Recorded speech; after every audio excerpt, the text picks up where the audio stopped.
Hey, what's up, everybody? Welcome back to A to Z Sports Notre Dame for another live stream. It's been not too much time in between my last live stream. Typically, we go live on YouTube, on Twitter, and on Facebook every Wednesday, noon Eastern time.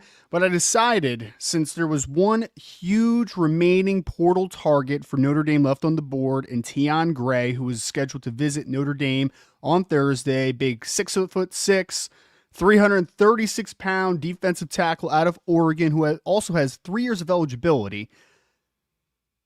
Since he is now committed to the University of Notre Dame, I decided let's add another live stream this week. Got it checked through the bosses over A to Z Sports.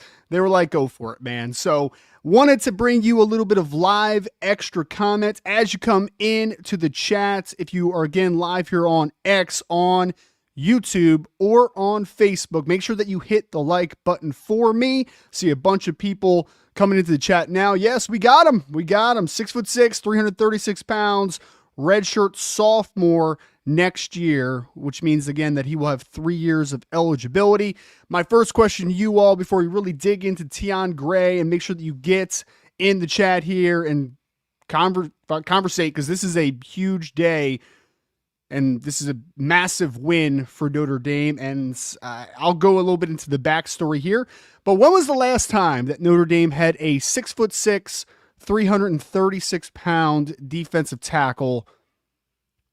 We've had 336-pound defensive tackles. In fact, we have one on the roster right now, but he's more in the 6'1", 6'2" equation. We've had 6'6" defensive tackles like Jerry Tillery in the past, but 6'6", 336, and if you've seen pictures of Tionne Gray at Oregon, he is a player that I think could play a lot heavier if he felt like it. Like 336 is a good 336. This is a legitimate kid who probably could be 350 plus pounds if you wanted him to be 350 plus pounds, a rare player who could hold that size. And while we're going to talk about him in the vein of a nose tackle in the Fighting Irish system, which is where I think he will play, he has the length and enough foot speed and explosiveness to be able to play up and down the line of scrimmage. So a massive day for Notre Dame. Let's talk about backstory, how he fits into the portal defensive line class that Notre Dame has put together. I want to talk about a promise that Marcus Freeman and the Fighting Irish staff has made to everyone before the transfer portal period started. And I talked about it a little bit on Twitter. I took a little bit of a victory lap this morning because after week one, I felt like I was lied to a little bit, to be honest with you guys. Week two was not lied to. Notre Dame has opened up the checkbook. And again, hit that like button as you're coming in here. So, folks, I had reported, it was earlier this week, and I got a little bit of heads up on this one that, hey, this big D tackle from Oregon, and ended up a couple D tackles from Oregon have entered since they lost their semifinal game in the college football playoffs. But I got a head up like, hey, there's this one defensive tackle from Oregon, Tionne Gray, who is a redshirt freshman, going to be redshirt sophomore next year. He's going to enter the portal, and expecting Notre Dame to have some interest in this young man. So the same nights that he entered the portal, I wrote an article, or maybe the next day, I can't remember, but I wrote an article very shortly after saying, hey, there is a defensive tackle who just entered the portal that Notre Dame is going to have interest in. I'm told. I believe. I think is actually how I phrased it. Instead of I'm told, I said believe. I wasn't necessarily reporting. I was just kind of trying to lay a little breadcrumbs of hints there for you all. Like, hey, this is a guy that you should have on your radar. And the article was titled something to the effect of there was a massive transfer portal addition that Notre Dame is going to have, or Notre Dame should make a huge push for. It was something to that vein. So I kind of laid out a little breadcrumb there, like, hey, this is it. And then I believe I was the first to report it. There may have been someone else, but I'm not sure. But I got a heads up on the agency side that, like, hey, there's going to be a visit on Thursday. So I think that was on like Tuesday. I wrote that article that come Thursday, Tionne Gray is going to be in South Bend, Indiana, which is huge because, as you guys can expect, for a player that has 3 years of eligibility, did play a good amount of football this past year for a talented Oregon team in the Big Ten, and is 6'6", 336 pounds, there's a lot of demand for that type of player. Obviously. Like, I don't need to tell you that. Like, that's common sense. Everybody wants offensive tackles, defensive linemen, quarterbacks, and wide receivers. Like, that's what they really want because, especially on the defensive line and offensive line, not enough good ones to go around, man. So the minute that this that type of size profile enters the portal, even if a player's not great, they're going to have high interest in that type of player. Like they're just going to, right? And the fact that Tionne Gray is also talented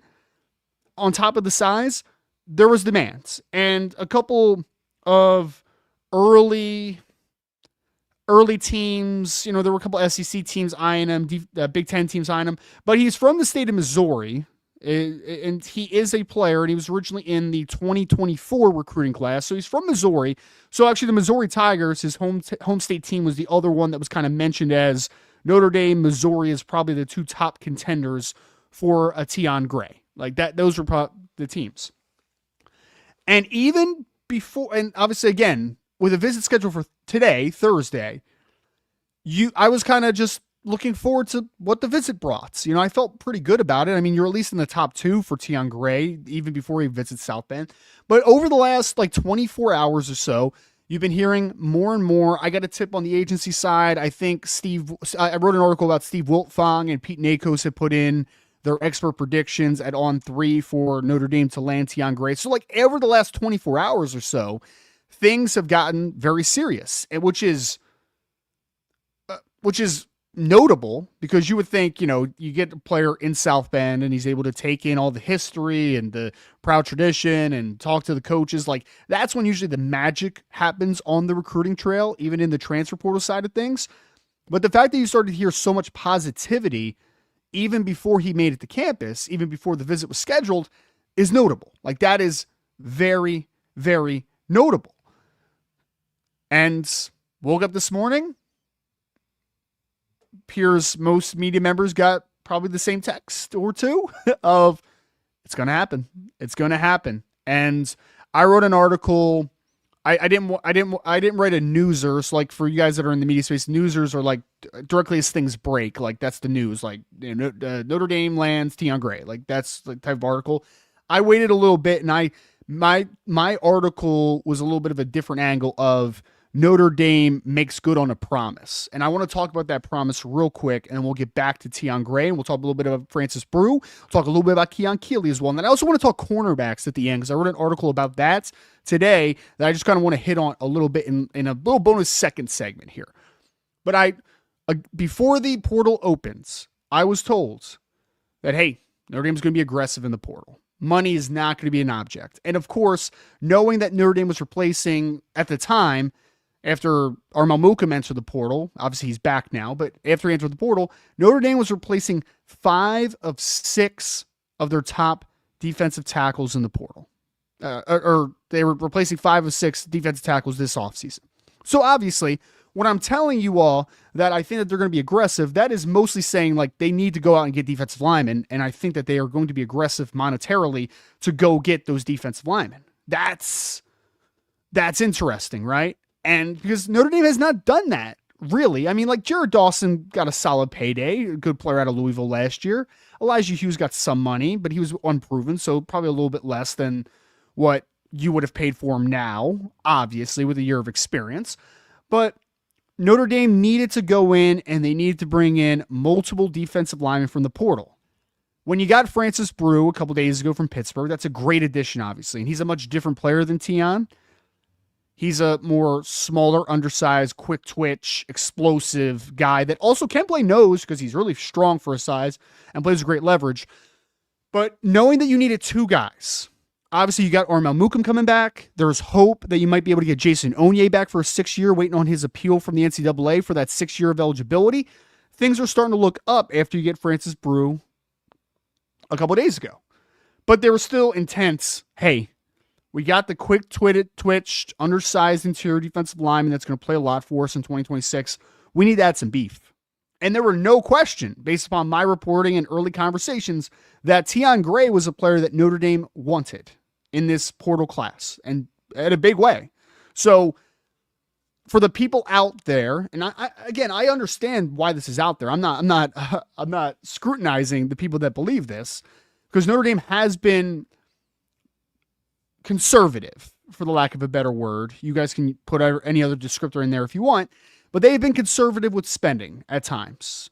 And I was, again, being told that hey, they're going to be aggressive. It's kind of I'll sort of believe it when I see it. And for the people that think that they are overly conservative or they're overly cheap, if you want to throw that word out there, well, they just proved you wrong. And they proved me wrong to a degree because, again, guys, after the first week, before you started hearing things this past weekend about like a surge that they're going to have for week 2, week 1 of the portal, I was one of those people that was kind of like, man, I feel like I was lied to a little bit. I feel like I was slightly lied to, like a little bit, right? Like I was a little like, dang, I don't think I was told the truth about this at all.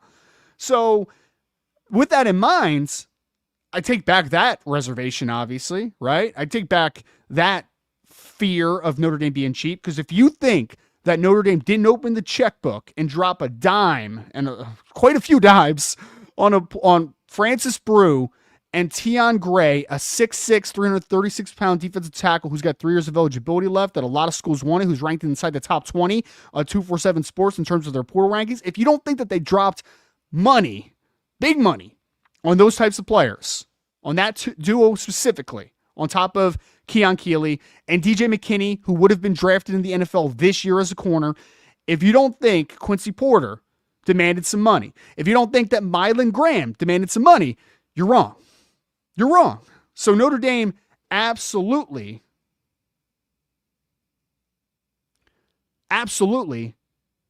spent some money. And Carmel's coming in here. Why do we need to sign the first guys available, though? Carmel, it's not that they need to sign the first guys available. It's that they wanted to sign the first guys available. I don't know how many times I have to say this. They wanted those players, and they missed because there were strategic flaws. But I don't want to look at that right now. Like, I'm talking about Tionne Gray. I'm talking about the defensive line class. Like, I want to be positive on this. You're not going to change my mind about that because I know it for a fact.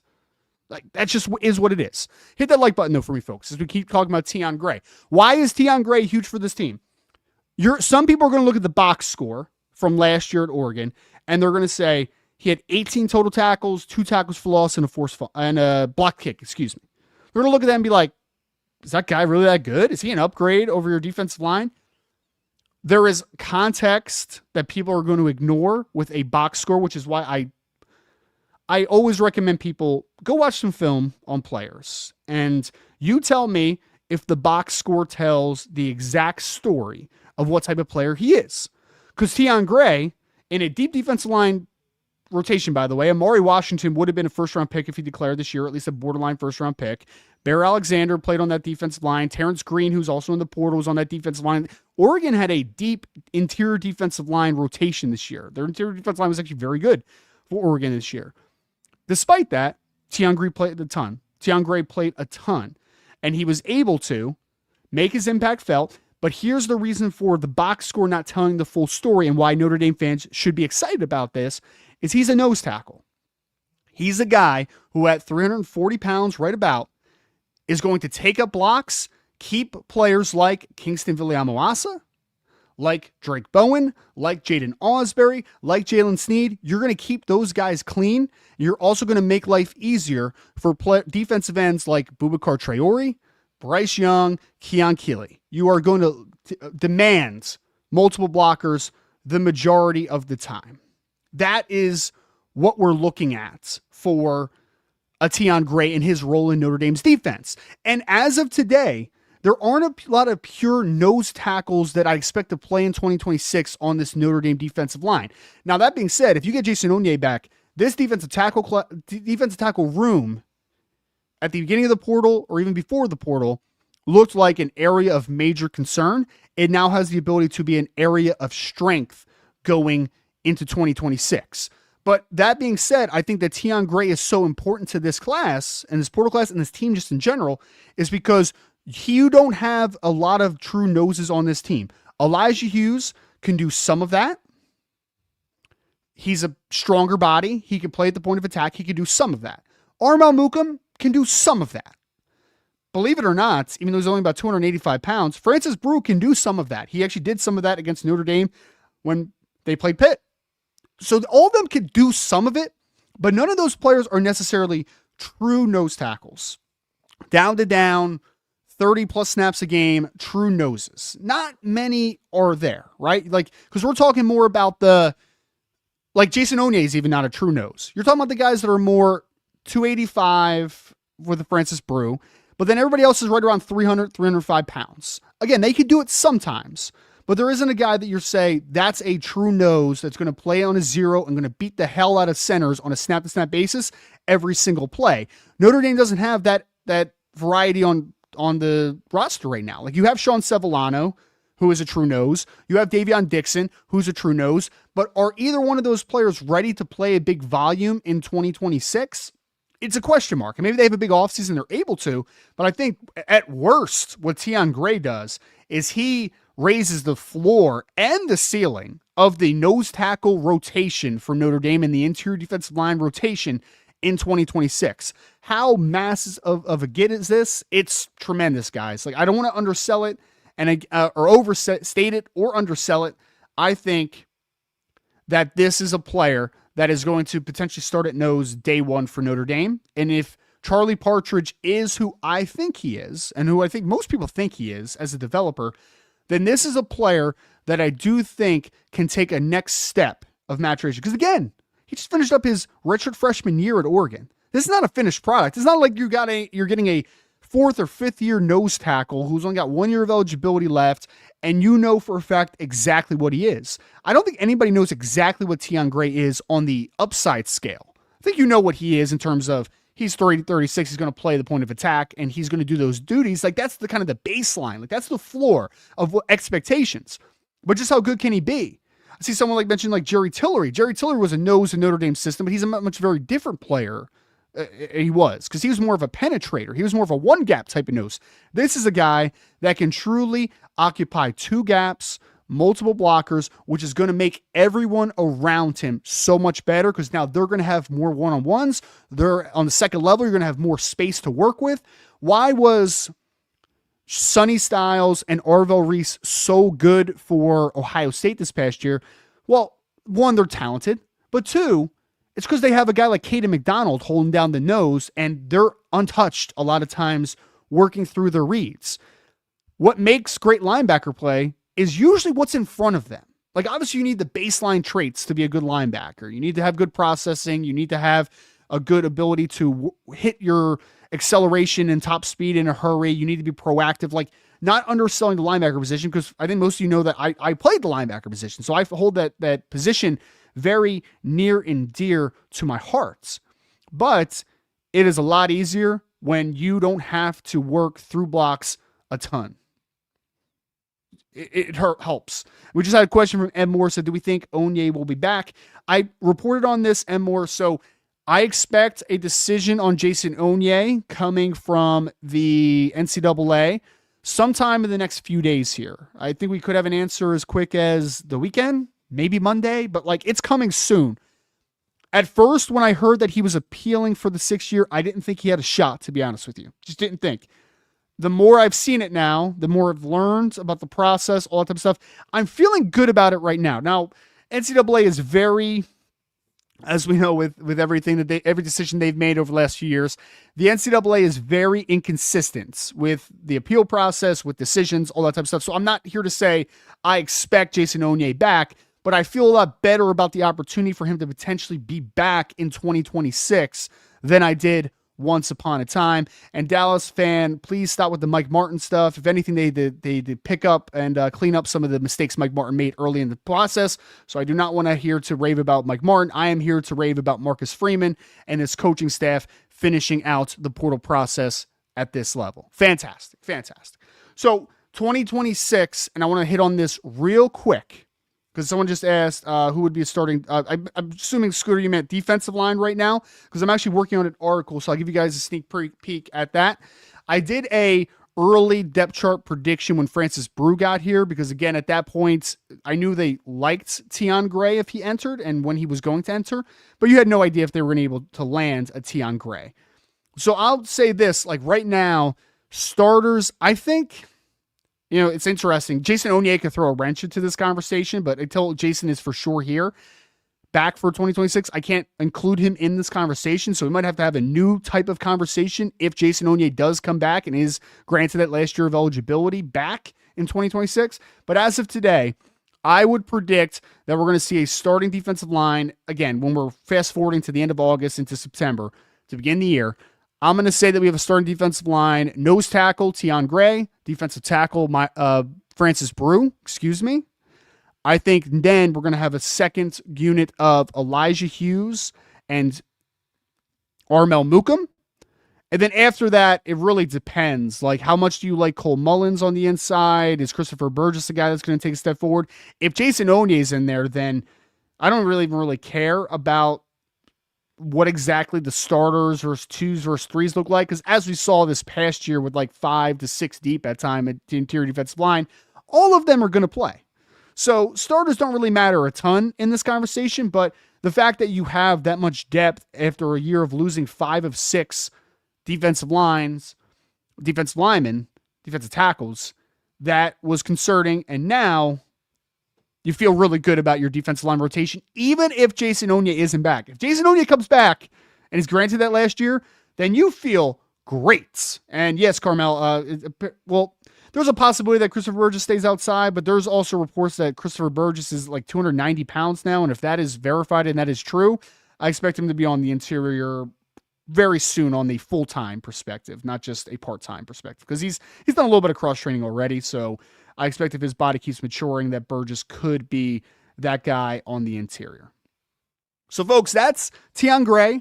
That's the impact. That's the last huge portal name that's left. I do think that there's a player or two that could be still brought in potentially as depth. I think that is very much in the cards. And I'll kind of answer this real quick for you, Kyle. I think that Bryce Young, Keon Keeley. I think that Keon Keeley is a guy that's going to work more on the edge. I know there's been some questions of like, he's over 280 pounds, so is he an interior player? I do think that Keon Keeley is a guy that Notre Dame, and I haven't been told this directly, but I do think that he's a player that they're going to try to slim down a little bit, maybe more in like the 270 range, maybe even slightly a little bit less because he's a little over 280 right now. If you slim him down, I think that it's very easy to say, Bryce Young, Keon Keeley, you're our big ends, quote unquote. And I know they don't necessarily play Viper big end like they used to, but that's a very easy rotation of like 6'7", 270 to 6'5", 270. Like they mix and match very well in terms of being similar, but yet somewhat different. And then at the other defensive end, I mean, obviously Boubacar Traore back in 2026. Do you also see a Logan Thomas hopefully be able to earn some reps with some good weight on his frame? Is it a young guy like an Ebenezer Ewutade or Rodney Dunham? I'm not really sure exactly what the defensive end rotation looks like behind Boubacar as like a little bit more of that stand-up rusher. But regardless, your top 3 defensive ends potentially being Boubacar Traore, Bryce Young, and Keon Keeley. That's pretty cool, guys. Like, that's pretty cool. And especially if that is assuming that Keon does drop a little bit of that weight that Alabama put on him. Because in Alabama's system, right or wrong, Alabama likes to play from reduced alignments at times. They work between 4 and 3 man like they do. And Keon needed to be a little bit heavier in their system. I think losing some of that weight that they put on him could increase his ability to play just exclusively on the edge. Maybe you throw him in there maybe if you put him in there on some obvious pass situations on the interior, I'm okay with that as well. But I do think that he is a player that is going to play mostly on the edge, and we could reduce in certain situations, but not reduce as in he's playing defensive tackle exclusively. Reduce as in if it's an obvious pass situation, maybe you want to put Keon Keeley inside the rush as a 3 technique. So that is Tionne Gray. That's the impact. Folks, don't go anywhere though, because I want to talk about cornerback in 2026 with the transfer portal additions. Armel's about 305 pounds, gee whiz. I want to talk about the cornerback position and a move that I think is going to happen this offseason in the secondary. So make sure to hit that like button, subscribe to the channel if you aren't already. We're going to get into that here in just a second. So folks, we know that Notre Dame made a big play for cornerback in the portal during this process, bringing in DJ McKinney from Colorado, bringing in Jaden Sanders from Michigan. What does all of it mean, though? And let's talk about how this secondary potentially fits in 2026, because as of now, you now have a surplus of outside corners, but there's still a question of Christian Gray, DJ McKinney, either one of those the answer in the nickel. Is there a nickel that isn't on the team right now in the transfer portal that Notre Dame likes? Is there a young guy that they like in that nickel? Is Dallas Golden the full-time nickel moving forward? That is the main question mark that I want to hit on right now, and I wrote an article at A to Z Sports explaining my premise and my thought process here. So first and foremost, and there's a little bit of intel here, but it's not fully ironed out. So take this for a grain of salt because things can always change during this offseason. Leonard Moore, you know he's your boundary corner in 2026. He is a potential top 10 pick in the 2027 NFL draft. He is arguably the best cornerback, and I would argue is the best cornerback in college football going into next season. He's fantastic, and he has a chance to end a run since the early 90s that you haven't had a first-round cornerback. So it's been a very long time, and he has a chance to reverse that cycle that is now on 30-plus years at this point of a first-round corner. I think that's going to end in 2027, barring some type of injury, knock on wood, God forbid, all those types of things for Leonard Moore to return in 2026. But the other question is here, DJ McKinney, because Notre Dame fans are getting to know him. He wasn't really on the radar before the transfer portal began, and then you saw the weird abrupt announcement that ended up being taken down by On3 about them landing DJ McKinney, and I think 247 had put one out too that Chris Hummer had said, like, hey, forget it, not signed. DJ McKinney, who started his career at Oklahoma State and has spent the last 2 years learning under Deion Sanders at Colorado, if he did not get injured at the tail end of this year and didn't have a little bit of up and down moments this season for Colorado, he would have been in the 2026 NFL draft, and I think there was a pretty good chance if he had a good process that he could have been a top 100 pick for the Fighting Irish, talking about DJ McKinney. Well, of course, circumstance happens. He's got one more year of eligibility. DJ decides to enter the transfer portal and eventually ends up at Notre Dame. When you go and watch his film, though, his skill set is very similar and not obviously as good of a player as Leonard Moore, but they are both physical press man corners. DJ's played a little bit at field and boundary in his career, left and rights. Like, he's done a little bit of everything in terms of alignment, but he is, in theory, a press man corner who likes to get his hands on you, similarly to what Leonard Moore wants to do in the pass game as well. So, first and foremost, I don't think he's a nickel. And I said that immediately as it happened. I've seen DJ McKinney. I literally had done an evaluation on him because I thought he was originally going to be a part of the 2026 class before the injury down the stretch. This is not a press man corner. This is not a nickel corner, excuse me. He's not a guy that I'm going to put in the slot. He's a little bit high cut, and although he's physical and he could tackle, he's just not a guy that you traditionally see as that true nickel cornerback. That's really not how McKinney fits. He is an outside corner, born and bred. Like, that's what he is on the college and the NFL level. So how does it fit? Because you can't have three outside corners out there at once, right? There's only two outside spots. Well, yes, but here's what I think is going to happen.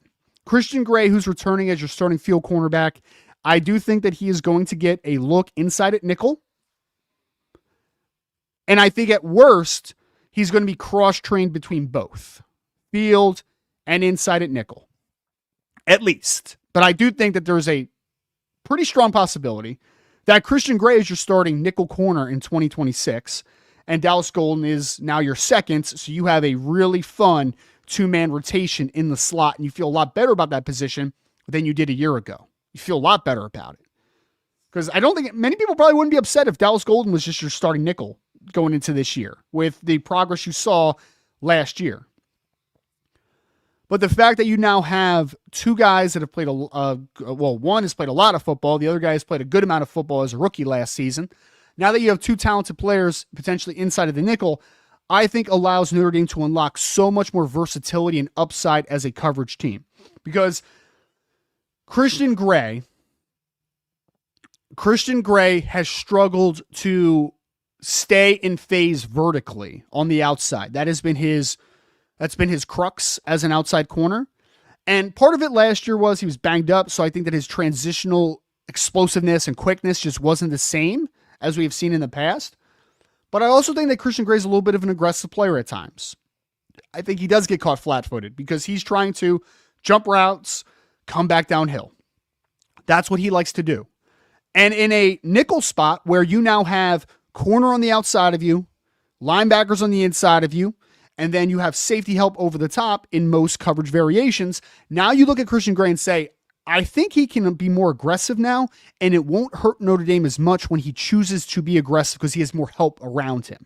So I love the idea of him inside in the slots because Christian does have good lateral mobility. So like that two-way go as a nickel, I think will be just fine. It's carrying vertically, which kind of gives you pause at times in Christian Gray's career. Like everyone remembers the Jeremiah Smith play, but you also can remember Mekhi Lemon a couple years ago. You remember Jacoby Lane. Like there's been instances of him struggling to match vertically. So I think keeping him a little bit more condensed, closer to the line of scrimmage, more help around him is going to be the best version of Christian Gray. And now what's the other bonus of this? What did Notre Dame do against USC this past season? They chose to say, hey, Mekhi Lemon is their best player, and he plays majority of his reps in the slot. How are we going to stop him? And their answer was, and very smart decision by Chris Ash and this Notre Dame coaching staff, to say, hey, we're going to let Leonard Moore follow Mekhi Lemon across the field. Like he's going to play Mekhi Lemon one-on-one. Leonard Moore became a matchup negator for this team. So what does Christian Gray potentially playing the nickel allow you to do as well?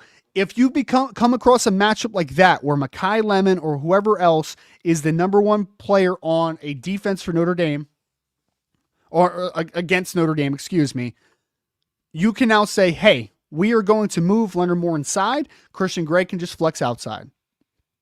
Instead of saying, hey, we got to get that nickel off the field and get a new outside corner because Leonard Moore has to move into the slot, you don't have to do that now. Substitutions aren't as necessary. And the same goes with Dallas Golden. Dallas Golden could play outside and in as well. So what you have done, and I think this is where the NFL is moving, I think it's where college football is also moving, obviously, is that you don't want this nickel exclusive player that's all they can do. Versatility is the name of the game here, and that flexibility allows you to be able to substitute within the players that are already on the field. I don't have to worry about the miscommunication of who's supposed to be in, substitutions, late substitutions. I don't have to deal with any of that stuff because Christian Gray can line up in the slot or on the outside, and he has the ability to allow you to do so much. So I do expect Christian Gray to get a long look at nickel in this offseason, and if they're able to do it, and it works, I think that makes your secondary elite again. But I think it's also the best potential version of the secondary you've had. Because make no mistake about it, folks. I know there's a lot of people that need to learn about DJ McKinney, need to watch their own film. He is the most talented second corner.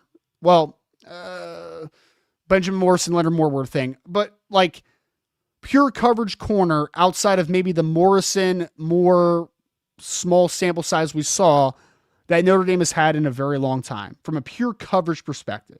If DJ McKinney is the same version of himself. Disagree with what you're saying there, Matt. Appreciate it though. Having those three players though together gives the flexibility to match up against anyone. And I'm not even talking about a Don Schuler, Tay Johnson, Luke Talich, and the rest of that safety group. Yes. Christian Gray, I don't know if Christian Gray played nickel against USC. Leonard Moore played a lot of nickel against USC. Maybe that's what you're thinking of there. Secondary is going to be fantastic. I think that safety group is going to be potentially elite.